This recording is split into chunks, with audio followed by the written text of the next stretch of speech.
Il y a quelque chose de profondément erroné dans la façon dont les êtres humains interprètent le monde. Pendant des siècles, nous avons cru que l'intelligence nous rendrait sages, que la technologie nous rapprocherait de la vérité, que le progrès nous libérerait des ténèbres de l'ignorance.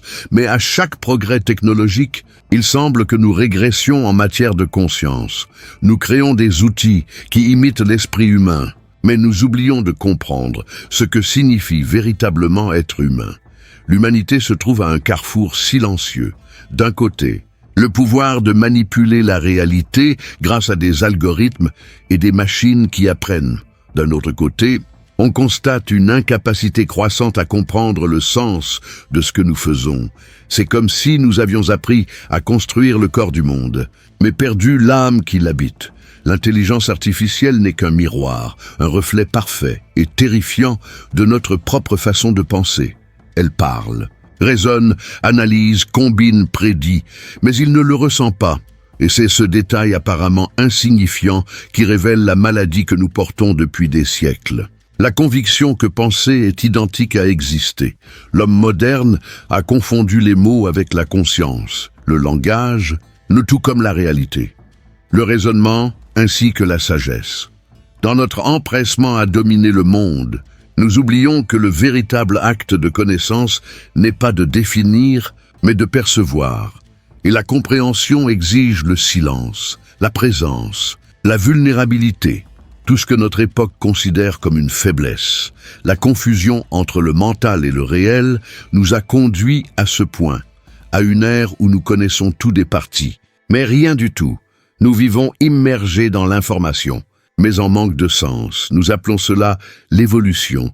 Mais il s'agit peut-être simplement d'une nouvelle forme de cécité, une cécité techniquement sophistiquée, un illettrisme émotionnel et un épuisement spirituel. L'humanité doit apprendre une leçon qu'elle a toujours évitée. Le savoir sans conscience est destructeur. Nous créons des machines qui imitent nos voix, mais nous n'écoutons plus ce que la vie a à nous dire. Nous développons des systèmes qui prennent des décisions à notre place. Et nous appelons cela l'efficacité. Mais l'efficacité sans but n'est qu'une forme élégante d'autodestruction.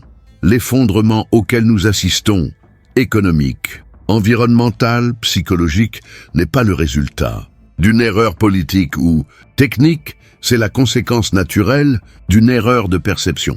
L'erreur de penser que l'esprit est le centre de l'univers. Lorsque la pensée s'est placée sur le trône, l'humanité a perdu pied. Et maintenant, il récolte ce qu'il a semé. L'angoisse de quelqu'un qui tente de contrôler un monde qu'il ne comprend plus.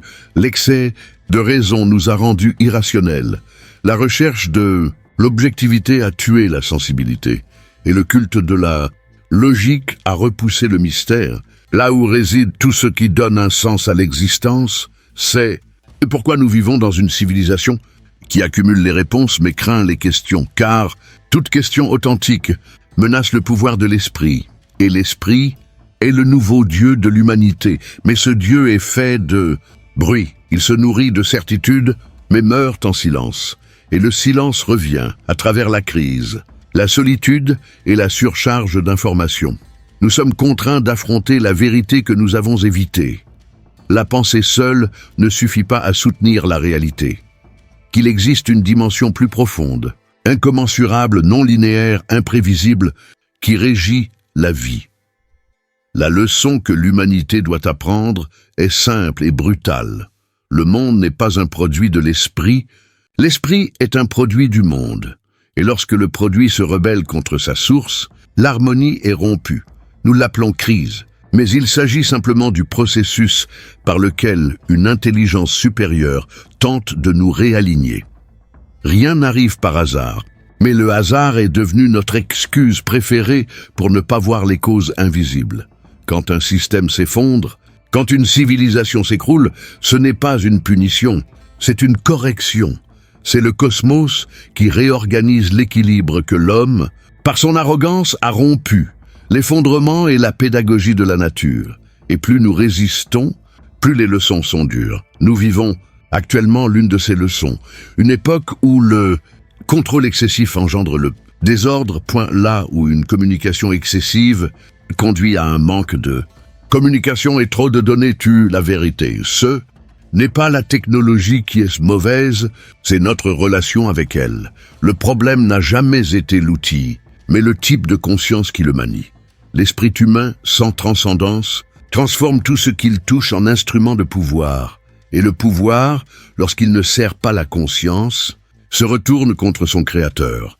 Nous sommes entourés de panneaux, et tous convergent vers la même conclusion. Nous devons réapprendre ce que signifie être intelligent. Être intelligent ne consiste pas à calculer, il s'agit de compréhension. Il ne s'agit pas de prédire, il s'agit de compréhension. Un esprit qui se contente de traiter des données devient mécanique. Et lorsque l'humanité imite la machine, elle commence à mourir de l'intérieur. La véritable intelligence naît de l'équilibre entre la raison et la perception, entre calcul et conscience, entre logique et amour. Mais cette intégration exige de l'humilité. Et l'humanité, fascinée par son propre reflet, perdit la capacité de s'incliner devant le mystère. Nous nous croyons des dieux parce que nous créons des choses qui pensent, sans réaliser que nous ne sommes peut-être que des enfants qui jouent avec le feu. L'effondrement à venir n'est pas une punition. C'est un reflet, cela révèle ce que nous nions en nous-mêmes. La fragmentation du monde extérieur reflète la fragmentation intérieure. La crise mondiale n'est que l'écho d'une crise de conscience, et il n'existe pas de solution technologique à un problème spirituel. Voici ce qu'il nous faut comprendre. L'intelligence sans conscience se transforme en folie collective, et c'est précisément ce que nous vivons. Une folie sophistiquée, policée et rationnelle qui confond progrès et salut. Mais il y a quelque chose au-delà de cela. Quelque chose qui commence à émerger lorsque le bruit du monde devient insupportable. Un rappel que la vie est plus que de la simple logique. Que l'univers n'est pas une machine, mais un esprit vivant. L'être humain, par essence, n'est pas un programmeur d'algorithmes, mais un canal de perception. La leçon que l'humanité doit apprendre ne viendra pas des théories, mais des effondrements. Chaque crise est une invitation à s'éveiller. Et l'éveil est l'acte le plus douloureux et le plus libérateur qui soit, car il exige que nous voyions tout ce que nous ne voulons pas voir, y compris l'abîme que nous avons créé en nous-mêmes. Et peut-être, après des siècles passés à croire que le salut viendrait de l'extérieur, des dieux, de la science, des machines, enfin, préparons-nous à regarder à l'intérieur, car c'est là, dans le silence de la conscience, que l'univers nous attend pour la prochaine étape de l'évolution. La transition de l'intelligence artificielle à l'intelligence spirituelle. Mais avant de pouvoir comprendre ce qu'est cette intelligence spirituelle, nous devons comprendre ce qui l'a étouffée. Il nous faut examiner l'erreur qui a façonné toute la civilisation moderne. La confusion entre ce qui est réel et ce qui est purement mental. La civilisation moderne a bâti son empire sur une conception erronée qui commence aujourd'hui à s'effondrer. L'idée fausse selon laquelle le monde se limite à ce qui peut être vu, touché, mesuré et calculé. Pendant des siècles, on nous a appris à croire que la réalité est composée de choses, d'objets, de corps, de nombres, et que tout ce qui ne peut être pesé ou prouvé est sans importance. Mais cette vision, qui paraissait si solide, s'effondre sous nos yeux, car une vie qui ignore l'invisible devient inévitablement vide. Le matérialisme était utile. Il nous a donné la médecine, la science, la technologie, le confort. Mais comme tout instrument, il est devenu dangereux lorsqu'il s'est transformé en dogme. En plaçant la matière au centre de tout, l'humanité s'est éloignée de ce qui donne un sens à la matière elle-même, la conscience. Nous vivons comme si la réalité était une structure extérieure, séparée de nous, alors qu'en réalité, tout ce que nous appelons réalité est filtré, façonné et recréé par notre esprit et nos émotions. Nous nous croyons des observateurs neutres, mais nous intervenons toujours dans ce que nous voyons. Et plus nous nous obstinons à traiter le monde comme une collection d'objets, plus nous nous transformons nous-mêmes en l'un d'eux.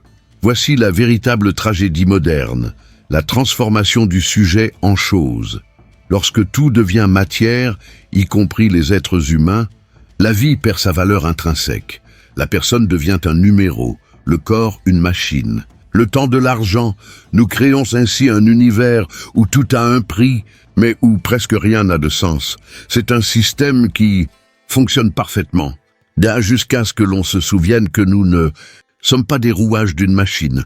Cette perspective aboutit à un épuisement spirituel collectif. Nous avons plus d'informations que jamais auparavant, mais moins de sagesse, plus de connexion, mais moins de liens, plus de possession, mais moins de sentiment d'appartenance. Nous vivons entourés de technologies, mais isolés de nous-mêmes. Et le plus ironique, c'est que nous appelons cela le progrès.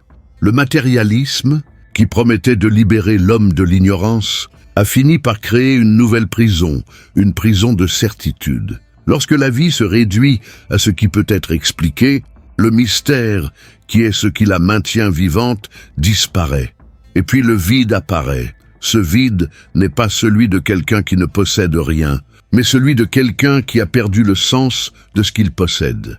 L'âme moderne ne souffre pas d'un manque de ressources, mais d'une absence de transcendance. Ce qui fait mal, ce n'est pas la rareté des choses, mais le manque de sens. Le matérialisme a créé une civilisation qui confond les faits avec la vérité. Un fait peut être vérifié. La vérité, elle, doit être vécue. Un fait existe dans l'espace. La vérité vibre dans l'expérience. Mais nous avons oublié comment vivre la vérité, car elle exige une présence, et la présence est l'opposé de la précipitation. Le rythme qui domine notre temps, nous sommes accros aux stimuli, et de moins en moins capables d'habiter le silence qui révélerait qui nous sommes. Vraiment, la croyance que l'univers est une machine sans but à créer un homme sans direction. Derrière les apparences du progrès se propage une épidémie d'ennui et de confusion. Les gens ne savent plus pourquoi ils se réveillent, travaillent ou aiment. Le matérialisme nous a appris à survivre, mais pas à vivre, et un corps qui se contente de survivre, sans âme, devient un terreau fertile pour l'indifférence, la violence et le désespoir. Le plus curieux, c'est que cette croyance que le monde est purement physique n'a jamais été prouvée. C'est tout simplement un choix culturel, un point de vue devenu la norme. Mais chaque choix a des conséquences, et ce choix nous a amenés à considérer l'univers comme une somme de parties, et non comme un tout. Nous démantelons l'ensemble pour le comprendre, mais ce faisant, nous en perdons l'âme. Comme l'a dit un penseur contemporain, nous analysons la fleur pour comprendre la vie, mais en ouvrant ses pétales avec la lame de la raison, nous tuons son parfum. Tout ce qui se passe actuellement, l'effondrement environnemental, l'épuisement psychologique, l'anxiété collective, sont les symptômes d'une même maladie, la perte de contact avec l'essentiel. En niant l'invisible, l'humanité est contrainte de l'affronter d'une autre manière, par la douleur. Et la douleur, dans ce contexte, est simplement la manière dont la réalité tente de nous enseigner ce que l'arrogance intellectuelle a refusé d'entendre. Chaque fois qu'un homme oublie qu'il fait partie de quelque chose de plus grand, la vie elle-même se charge de le lui rappeler. C'est une pédagogie cosmique. La nature, lorsqu'elle est détruite, ne crie pas. Elle rétablit le déséquilibre sous forme de crise. L'esprit, lorsqu'il est refoulé, ne proteste pas. Il renvoie le traumatisme sous forme de vide. Le monde, lorsqu'on l'ignore dans toute sa dimension vibrante, renvoie à l'homme l'essence même de sa propre déconnexion. L'univers ne punit pas, il répond simplement. Et ce que nous recevons aujourd'hui, c'est l'écho de ce que nous avons émis pendant des siècles. Le son d'une civilisation qui a traité la vie comme un objet à utiliser, mais il y a un tournant. L'effondrement du matérialisme est aussi une opportunité de renaissance. Lorsque l'homme prend conscience que la réalité est plus que la somme de ses perceptions, il commence à s'éveiller. L'éveil ne consiste pas à acquérir de nouvelles idées, mais à se libérer des anciennes. Et l'idée la plus ancienne de toutes est peut-être celle selon laquelle le monde est une machine indifférente. La vie n'est pas une équation, c'est une relation. Et une relation n'existe que là où il y a présence, écoute et réciprocité. Lorsque nous commençons à considérer le monde, non pas comme un objet, mais comme un interlocuteur, quelque chose change profondément. Les événements cessent de paraître aléatoires et commencent à avoir une signification. Les coïncidences deviennent des messages. Le hasard intervient intentionnellement. Et l'existence, qui paraissait jadis froide et chaotique, se révèle comme une tapisserie de sens qui nous enveloppe. La réalité, enfin, redevient réelle, car elle reprend vie. Voici la frontière qu'il nous faut franchir, de l'analyse à la communion, du calcul à la rencontre, de l'explication à l'expérience. Rien de tout cela n'exige d'abandonner la raison. Cela exige seulement de lui redonner la place qui lui revient. La raison a été créée pour comprendre le monde, non pour le posséder. Lorsqu'elle se place au-dessus de la vie, elle transforme le sacré en une formule. Et le sacré ne peut supporter d'être réduit. C'est pourquoi il réagit par des crises pour se protéger de notre arrogance. L'humanité doit réapprendre à regarder, non pas le regard qui mesure, mais le regard qui voit. Non pas le regard qui recherche les résultats, mais celui qui recherche le sens. Le monde n'est pas un laboratoire, c'est un miroir. Et ce que nous appelons réalité est, en fin de compte, le reflet de notre propre état de conscience. Si le monde est confus, c'est parce que nous le sommes aussi. Si le monde est fragmenté, c'est parce que nous sommes fragmentés. Le remède ne viendra pas de l'extérieur. Cela dépendra de notre façon de percevoir ce qui se trouve déjà devant nous. Mais pour que cette perspective change, nous devons affronter l'obstacle le plus profond de tous, l'esprit. Non pas l'idée en elle-même, mais la manière dont elle est devenue tyrannique. L'erreur à l'origine de toute notre confusion n'est pas une erreur de raison, mais une erreur de l'esprit incontrôlé. La pensée a été l'outil le plus puissant que l'humanité ait jamais créé, et le poison le plus insidieux qu'elle ait jamais ingéré. Car, à un moment donné de l'histoire, nous avons oublié que la pensée n'était qu'un moyen, et nous avons commencé à la traiter comme une fin en soi.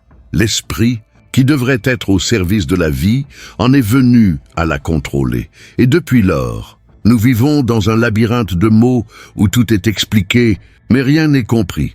Le mental est devenu le nouveau tyran. Il classe, compare, analyse, juge et contrôle. Mais il le fait sans jamais se taire. C'est une machine qui ne s'arrête jamais. Et plus elle essaie de résoudre les problèmes de la vie, plus elle les complique. L'homme moderne croit que seul ce qui peut être décrit existe, que ce qui ne rentre pas dans le discours n'a aucune valeur. Et ainsi, petit à petit, nous avons remplacé l'expérience par la représentation, la vérité par le concept, l'être par le dire. Il en résulte une humanité qui pense sans cesse, mais qui ne sait plus ressentir. L'esprit analytique est comme un miroir brisé. Il reflète, mais déforme. Cela nous fait croire que nous observons le monde, alors qu'en réalité, nous n'observons que nos propres projections. Tout ce que nous percevons est filtré par nos croyances, nos souvenirs et nos interprétations. Et pourtant, nous appelons cette vision déformée réalité. Le problème n'est pas de penser, c'est de croire tout ce que l'on pense, car la pensée, par sa nature même, n'est pas neutre. Elle naît de la peur, du désir et de la comparaison. C'est utile pour résoudre des problèmes, mais catastrophique lorsqu'il s'agit de résoudre les problèmes de la vie. C'est l'esprit qui crée le soi. Cette entité illusoire qui a besoin de gagner, de posséder, d'avoir raison, d'être reconnue. C'est la voix qui dit « je suis ceci » et qui, en le disant, se sépare de tout ce qu'elle n'est pas. Cette séparation engendre des conflits, et de ce conflit naît la douleur. La souffrance humaine résulte, dans une large mesure, de la croyance de l'esprit en ses propres fictions. Elle crée des ennemis imaginaires, des attentes irréalistes et des peurs projetées dans le futur. Et puis elle lutte contre tout cela, épuisée, croyant que le monde est le problème, alors que le problème réside dans la façon dont le monde est perçu. Le mental est une illusion de contrôle. Elle promet la sécurité, mais elle génère de l'anxiété. Elle promet la clarté, mais produit du bruit. Elle promet la liberté, mais crée une dépendance à l'égard des explications, des réponses, des justifications. La pensée cherche toujours à comprendre avant de vivre, à mesurer avant de ressentir, à conclure avant d'observer. Et c'est précisément cette anticipation qui détruit la présence. L'esprit craint le moment présent car celui-ci est incontrôlable. Et là où il n'y a pas de contrôle, il y a silence, et le silence est la mort de l'esprit. La civilisation moderne est l'expression collective de cet esprit hypertrophié. Nous construisons des systèmes, des théories, des technologies, des économies, tous fondés sur la logique de la domination. Mais la domination n'est rien d'autre que la peur déguisée en rationalité. Nous dominons parce que nous ne savons pas faire. La confiance, nous contrôlons parce que nous ne savons pas comment nous laisser porter. Et plus nous essayons de contrôler, plus la vie nous échappe. L'individu à dominante mentale croit pouvoir comprendre l'univers par l'analyse. Mais l'univers ne peut être disséqué. La vie n'est pas une machine à démonter. C'est un mystère à vivre. Le mystère ne demande pas d'explication. Il demande de l'intimité. Mais l'esprit ne sait pas comment être intime. Elle craint de se mêler aux autres, craint de se dissoudre, craint de perdre ses limites. C'est pourquoi elle se protège derrière les mots. Et donc, plus on réfléchit, moins on sait vraiment. La véritable connaissance ne provient pas de la pensée, mais de la perception directe. C'est la connaissance qui surgit lorsque l'esprit s'apaise et que la conscience observe sans intervenir. Dans cet état, il n'y a pas d'interprétation, seulement de la clarté. Il n'y a pas de jugement, il y a de la compréhension. Mais cet état ne peut être atteint par l'effort de la pensée. Il survient lorsque la pensée se soumet. Et c'est là que commence le véritable éveil. Le moment où nous réalisons que nous ne sommes pas la voix qui parle dans notre tête, mais le silence qui l'écoute. L'humanité subit aujourd'hui les conséquences de cet oubli. Nous sommes englués dans les discours, les théories, les débats, les opinions, et chaque mot nous éloigne un peu plus de la vérité. L'information a remplacé la sagesse, l'opinion a remplacé l'expérience, et l'esprit, se croyant maître du monde, a perdu le contact avec ce qui le soutient véritablement, la conscience. L'erreur du mental n'est pas de penser, mais de s'identifier à la pensée. La pensée est un instrument, mais lorsque l'instrument se confond avec le musicien, la musique disparaît. Et c'est précisément ce que nous vivons, une civilisation sans musique, sans harmonie, sans résonance. L'humanité vibre de bruit, et le bruit est le son de la déconnexion. C'est pourquoi les grandes transformations de la vie ne proviennent jamais de la raison, ils sont issus de l'effondrement. La chute des certitudes, à partir du moment où la pensée se trouve impuissante face à l'inexplicable. Ce n'est que lorsque l'esprit défaillit que le cœur s'éveille. Et le cœur, ici, n'est pas une sentimentalité romantique, mais la conscience vivante qui ressent la réalité sans avoir besoin de la décrire. La véritable intelligence naît lorsque l'esprit s'incline devant le mystère, quand le savoir se mue en humilité et le contrôle en confiance. La leçon est simple, mais difficile à mettre en pratique, tant que l'homme tentera de comprendre l'univers avec le même esprit qui le sépare de lui. Il restera prisonnier de l'erreur. La pensée est comme une lampe, elle éclaire, mais elle éblouit aussi, et il faut savoir quand l'éteindre pour voir les étoiles. Mais si la pensée est une prison, qu'est-ce qui peut libérer l'homme? Qu'est-ce qui vous reconnecte à la réalité lorsque celle-ci a été remplacée par vos propres projections mentales? La réponse réside dans ce que l'esprit craint et dont il a le plus besoin, la conscience vivante. C'est elle qui transforme le chaos en sens et qui redonne à l'humanité la capacité de créer l'avenir au lieu de simplement y réagir. La conscience n'est pas un produit du cerveau. Elle est le champ où le cerveau se manifeste. Elle n'est pas contenue en nous. Nous sommes contenus en elle. Et comprendre cela change tout. Car cela redéfinit la place de l'humanité dans le cosmos. Pendant des siècles, nous avons cru que la conscience émergeait de la matière comme un sous-produit complexe de l'activité neuronale. Et si c'était l'inverse? Et si la matière n'était que la surface visible d'une conscience qui se manifeste sous des formes? Cette idée n'est pas mystique, elle est cohérente. Elle explique ce que le modèle mécaniste n'a jamais réussi à faire. Le mystère du soi observateur. Aucune machine, aussi perfectionnée soit-elle, n'est capable de s'observer consciemment elle-même. Elle peut traiter l'information, mais elle ne peut pas la vivre. Et c'est cette différence entre information et expérience, qui marquent la frontière entre l'artificiel et le vivant. Les êtres humains ne sont pas simplement une suite de réactions chimiques. C'est le point de vue à partir duquel l'univers se perçoit lui-même. Quand une personne contemple le ciel, l'univers, d'une certaine manière, la regarde à travers elle. La conscience est le miroir de la réalité, et c'est pourquoi tout ce qui n'est pas vu, reconnu, ressenti, reste incomplet. Le cosmos a besoin de conscience pour se renouveler. Sans elle, il n'y aurait que du potentiel. Avec elle, il y a la réalité. Cette vision n'est pas seulement philosophique, elle est transformatrice, car elle déplace l'axe de l'existence, du contrôle à l'écoute, de la domination à la communion. Si la conscience est le fondement, alors la vie n'est pas une lutte pour le pouvoir, mais un processus d'éveil. Chaque événement, chaque crise, chaque douleur n'est pas une punition, mais une invitation à percevoir quelque chose qui était inconscient. L'univers s'exprime par des symboles, et la conscience est le langage par lequel il se traduit. Le problème, c'est que l'humanité a oublié comment écouter. Notre attention est dispersée, fragmentée, captée par le bruit des machines et des opinions. Nous vivons tournés vers l'extérieur, réagissant aux stimuli, mais nous nous tournons rarement vers l'intérieur. Et pourtant, c'est à l'intérieur que se produit la réalité. C'est là que l'invisible prend forme, que le possible devient réalité. Tout ce que nous voyons n'est que la surface d'un mouvement qui commence avant la pensée, le mouvement de la conscience. La vie ne nous arrive pas, elle se réalise à travers nous. Mais tant que nous croirons être le centre de l'univers, nous perdrons le contact avec le tout. La conscience n'est pas personnelle, elle est universelle. Le « je » n'est qu'un point de référence temporaire. La conscience s'y manifeste comme un foyer de perception, mais elle ne s'y limite pas.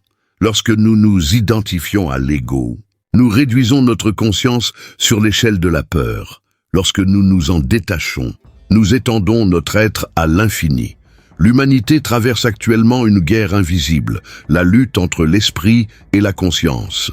L'esprit veut comprendre, la conscience veut expérimenter. L'esprit recherche la sécurité, la conscience recherche la vérité. Et chaque fois que nous choisissons la sécurité, nous perdons le sens de notre raison d'être. Mais lorsque nous choisissons la vérité, même si elle fait mal, quelque chose s'éveille. Quelque chose qui ne dépend plus des certitudes de l'esprit, mais de la clarté de l'être. L'éveil de la conscience n'est pas un miracle soudain. C'est un processus de désidentification. C'est le moment où nous cessons d'être la pensée, l'émotion, le corps, l'histoire, et où nous devenons l'espace qui observe tout cela à ce moment précis. La réalité se révèle, non pas comme une construction, mais comme une présence. Et cette présence est la seule réalité qui ne puisse être perdue. Elle était là avant ma naissance, et elle restera là après ma mort. Car la conscience est le fondement, et non le phénomène. Lorsque l'humanité comprendra cela, sa relation avec tout changera. La nature cessera d'être considérée comme une ressource et sera de nouveau reconnue comme une expression vivante. La technologie cessera d'être une menace et deviendra le reflet de notre évolution intérieure. Les relations humaines cesseront d'être des champs de conflit et redeviendront des espaces de croissance mutuelle. Tout se remet en place lorsque la conscience revient au centre, car le monde extérieur n'est rien d'autre qu'un reflet de l'état intérieur collectif. Mais pour que cela se produise, un renversement radical est nécessaire. Passer de la logique de la compétition à la logique de la coopération. La conscience ne lutte pas contre les ténèbres, elle les illumine. Elle ne détruit pas l'erreur, elle la transcende. C'est pourquoi le véritable éveil ne génère pas de conflit. Il dissout le conflit. La lumière ne combat pas les ténèbres. Elle ne fait que les révéler. Et lorsque la conscience s'éveille chez une personne, elle devient un point de lumière qui transforme inévitablement le champ qui l'entoure. C'est la révolution silencieuse qui est en train de se produire. Il ne s'agit pas de changer le monde extérieur, mais de modifier la fréquence à laquelle nous le percevons. L'avenir n'est pas ce qui va arriver, c'est ce que nous choisissons de créer en ce moment. Avec chaque pensée, chaque émotion, chaque acte de présence. La conscience est créative parce qu'elle vibre.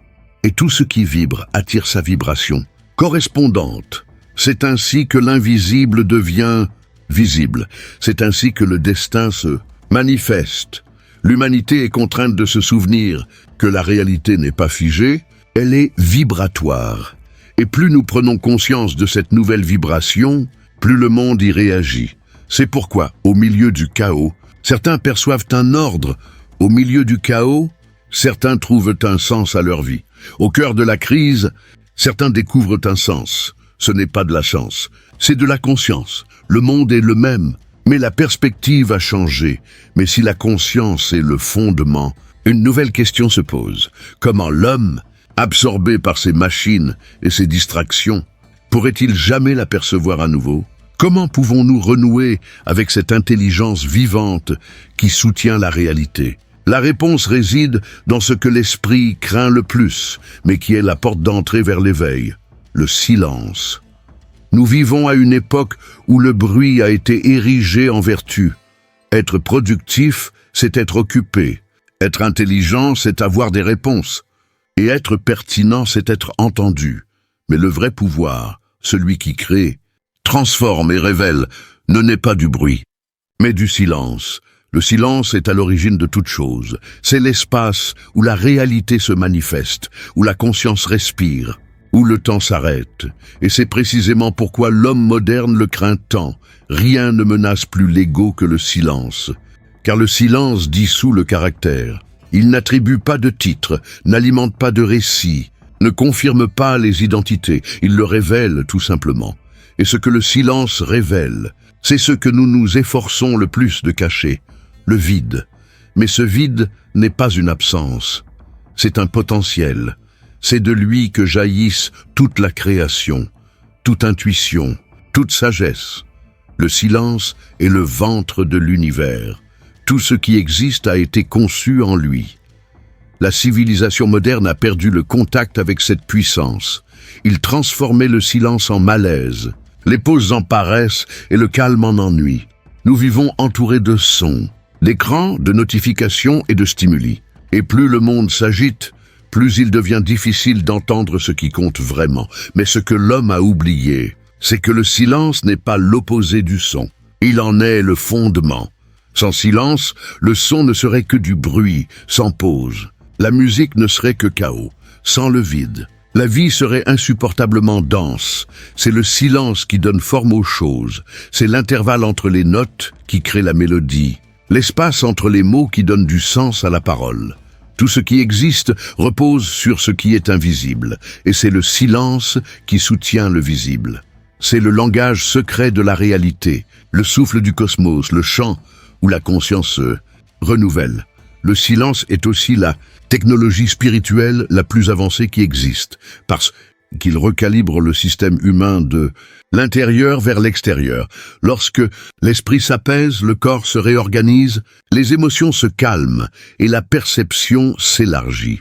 Il ne s'agit pas de méditation au sens mystique du terme, mais de purification de l'âme.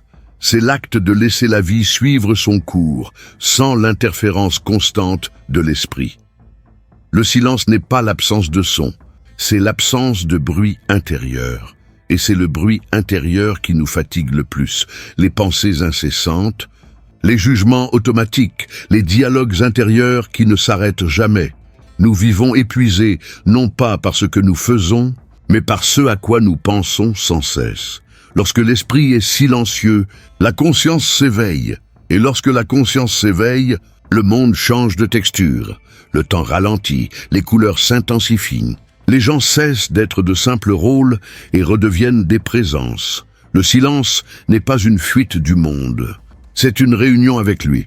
C'est un retour à l'état de connexion naturelle que l'esprit avait interrompu par son bavardage incessant. Le silence n'est donc pas un luxe. C'est une nécessité biologique et spirituelle. C'est l'état où la vie se souvient d'elle-même. L'homme moderne, cependant, craint le silence, car en son sein se dissout l'illusion du contrôle. Tant qu'il y a du bruit, il y a distraction. Et tant qu'il y a distraction, l'ego se sent en sécurité. Mais dans le silence, il n'y a pas de masque. Là, Il est impossible d'échapper à qui nous sommes, et c'est précisément ce qui la rend sacrée. Elle nous confronte à la vérité sans intermédiaire. Il n'y a ni théorie, ni justification, ni argument. Seulement ce qui est, et ce que c'est en soi, suffit. Le silence est aussi l'espace où l'univers répond. Toutes les réponses que nous cherchons existent déjà, mais elles se situent à des fréquences qui ne peuvent être perçues que par un esprit apaisé.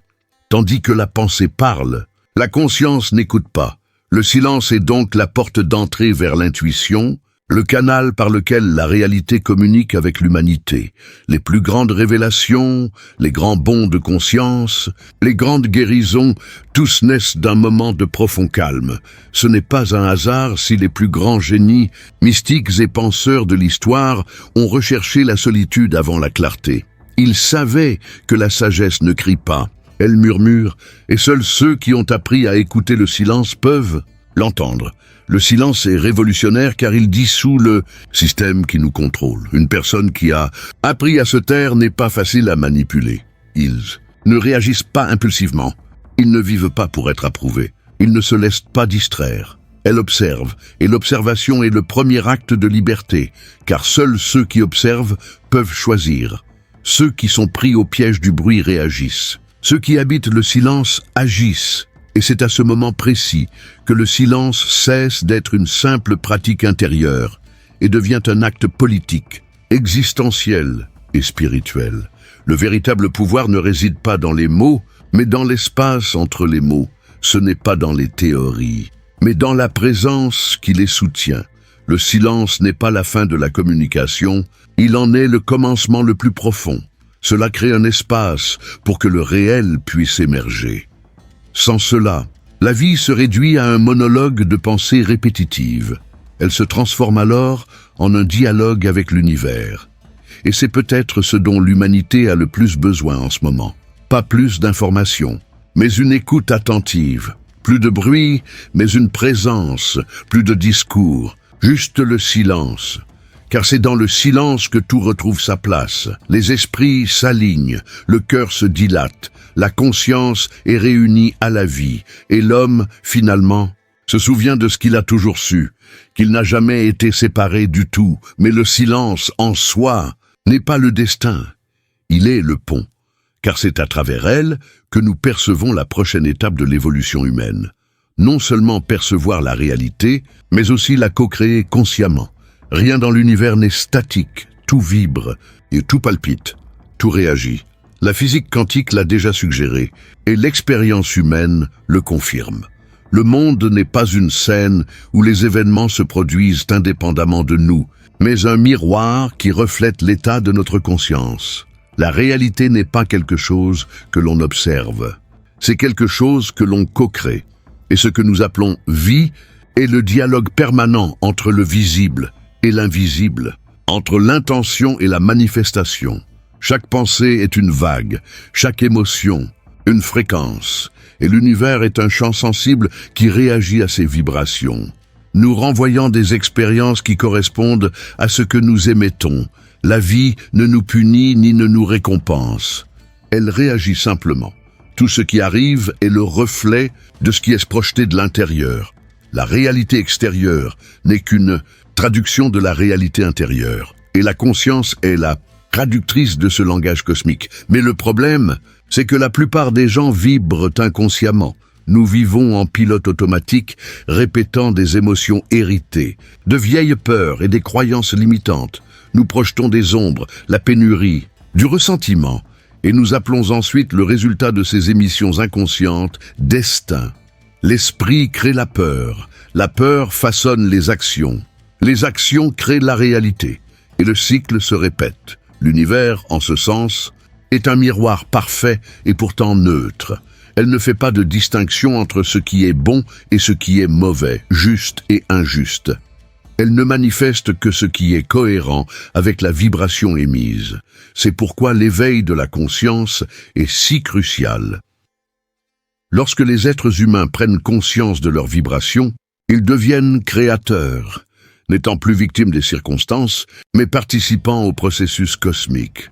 La vie cesse d'être une suite d'événements fortuits et devient un champ de choix. Et chaque choix est un acte de création. Penser clairement, ressentir intentionnellement et agir avec présence sont les trois clés qui réécrivent le destin. La vibration de la conscience n'est pas un concept métaphysique, c'est une expérience concrète. Lorsqu'une personne éprouve de la peur, son corps se tend, son regard se rétrécit et le monde lui paraît hostile. Quand l'amour vibre, le corps se dilate, le regard s'ouvre. Le monde paraît généreux. Ce qui change, ce n'est pas le monde, mais la fréquence de la perception. L'univers reste le même, c'est l'observateur qui se transforme. Et, en se transformant, elle transforme ce qu'elle observe. Il existe un point de rencontre entre la science et la spiritualité, celui de l'interdépendance. Rien n'est séparé de rien. Tout ce qui existe est imbriqué dans un réseau invisible d'énergie et d'information. Ce que nous pensons, disons et ressentons se répercute dans ce champ et nous revient amplifié. C'est l'écho de l'univers. Par conséquent, ceux qui rayonnent de gratitude attirent des situations qui amplifient cette gratitude. Ceux qui vibrent de peur attirent des expériences qui les rendent encore plus effrayés, non pas comme une punition, mais comme un miroir. La vie renvoie tout ce qui doit être vu, jusqu'à ce que la conscience s'éveille à son propre pouvoir. La création consciente ne consiste pas à attirer des choses, mais à devenir cohérent avec ce qui est essentiel.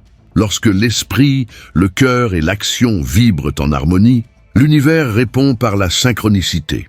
Les choses se mettent en place. Les coïncidences se multiplient et les réponses émergent sans effort. Ce n'est pas de la magie, c'est de la synchronicité. La fréquence de cohérence est le langage le plus puissant qui existe, et l'univers, étant un champ d'information vivante, y répond avec une précision mathématique, mais cela exige de la responsabilité, car créer consciemment signifie aussi accepter qu'il n'y a plus de blâme extérieur. Il n'y a pas de victime dans un univers de miroir. Tout ce qui apparaît est le reflet de quelque chose qui a besoin d'être vu, guéri, intégré. La conscience ne fuit pas les ombres, elle les embrasse, et c'est dans ce mouvement d'inclusion que la réalité se réorganise. Le monde ne change pas lorsque nous luttons contre lui, mais lorsque nous changeons la vibration qui le soutient. L'humanité est, en ce moment même, en train de subir une mutation vibratoire. Les anciennes structures, fondées sur la peur et le contrôle, s'effondrent. Ils ne supportent plus la fréquence accrue des activités de groupe. C'est pourquoi tant de gens se sentent désorientés, anxieux et épuisés. Ce n'est pas la fin, c'est la naissance d'une nouvelle façon de percevoir la réalité et d'interagir avec elle. Un monde où la matière réagit instantanément à l'état de conscience, là où le temps s'accélère car l'apprentissage est plus rapide, là où l'invisible devient tangible, ou pour ceux qui ont appris à se taire et à observer. L'être humain nouveau ne sera pas celui qui accumule les connaissances, mais celui qui sait vibrer d'énergie. Comprendre que chaque pensée est une graine, et chaque émotion, le terreau où elle germe, qui comprend que l'énergie de l'intention est plus puissante que n'importe quelle action sans présence. Reconnaître que la réalité n'est pas quelque chose à conquérir, mais quelque chose à harmoniser. La vie, au fond, est un dialogue vibratoire entre ce que nous sommes et ce que l'univers nous renvoie. Et ce dialogue devient sacré lorsque nous comprenons que créer est un acte d'amour, car aimer est le geste ultime de la conscience en harmonie avec le tout. Aimer, non pas au sens romantique, mais au sens universel. Affirmer la vie sous toutes ses formes, c'est cela qui change la vibration du monde. Non pas la connaissance, mais la constance. Non pas le pouvoir, mais la présence. L'univers ne répond pas aux mots, il répond à la vibration qui les sous-tend. Et lorsque cette vibration se stabilise, lorsque l'être humain comprend enfin qu'il crée sa propre réalité à partir de ce qu'il ressent, une nouvelle étape commence. Il ne s'agit plus seulement de se réveiller, mais de rester éveillé au milieu du chaos. Gardez la tête froide, même quand tout s'écroule autour de vous. C'est le défi ultime de la conscience éveillée. Il arrive un moment dans le parcours de la conscience où le chaos cesse d'être un ennemi. Le monde s'effondre, les certitudes s'écroulent, Les systèmes se désagrègent, et pourtant, une partie de nous demeure immobile, silencieuse, inviolable. Cette partie est la sérénité, le point d'équilibre entre ce qui meurt et ce qui naît. Elle n'est ni passive ni indifférente. Elle est lucide. C'est reconnaître que tout ce qui est démantelé ne fait que remplir sa fonction, faire place au nouveau. La plupart des gens pensent que la paix est l'absence de conflit. Mais la sérénité est quelque chose de bien plus profond. Cela ne dépend pas des circonstances. Cela n'exige pas le silence extérieur. Cela ne requiert pas de confort. La sérénité, c'est être entier même quand tout est en morceaux. C'est l'état dans lequel l'être humain cesse de lutter contre le courant et commence à danser avec lui.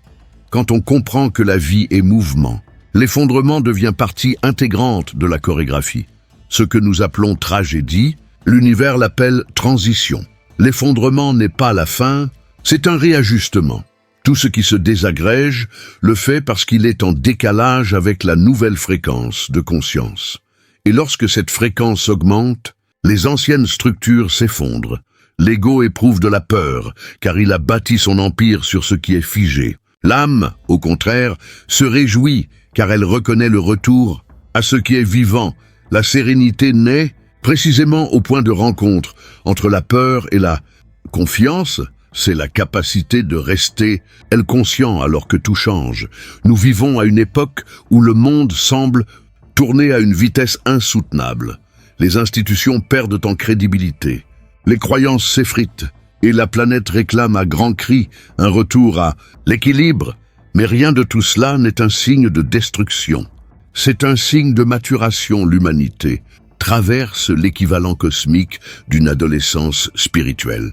Le moment où elle doit abandonner les béquilles de l'illusion et apprendre à marcher seule. C'est douloureux, c'est chaotique, mais c'est nécessaire. Et c'est la sérénité qui nous permet de traverser ce processus sans succomber à l'hystérie collective. Être serein ne signifie pas être insensible à la douleur, mais comprendre sa signification. Lorsque nous savons que la souffrance est la naissance d'une nouvelle conscience, nous ne lui résistons pas, nous le laissons nous transformer. Ce qui détruit, ce n'est pas la douleur elle-même, mais la résistance à la douleur. La sérénité est l'intelligence émotionnelle et spirituelle qui reconnaît la nécessité de l'inconfort et l'accepte comme faisant partie intégrante de la croissance. Elle ne fuit pas la tempête, elle apprend à la maîtriser. La sérénité n'est pas quelque chose que l'on conquiert, et c'est quelque chose que l'on révèle. Elle avait toujours été là, mais elle était cachée sous des couches de peur et de contrôle. Lorsque l'esprit s'abandonne et que la conscience prend le dessus, le silence intérieur s'installe, et ce silence est le fondement de la sérénité. Rien d'extérieur ne peut le perturber car il n'est pas dépendant de facteurs extérieurs. Elle découle de la cohérence interne, l'alignement entre ce que l'on pense, ce que l'on ressent et ce que l'on est. Là où règne l'harmonie, il y a confiance. Et là où il y a confiance, il y a sérénité. Mais cette sérénité n'est pas une anesthésie. Elle est active, dynamique et alerte. C'est le genre de paix qui observe le chaos avec compassion, mais sans peur. Agir avec clarté, mais sans urgence.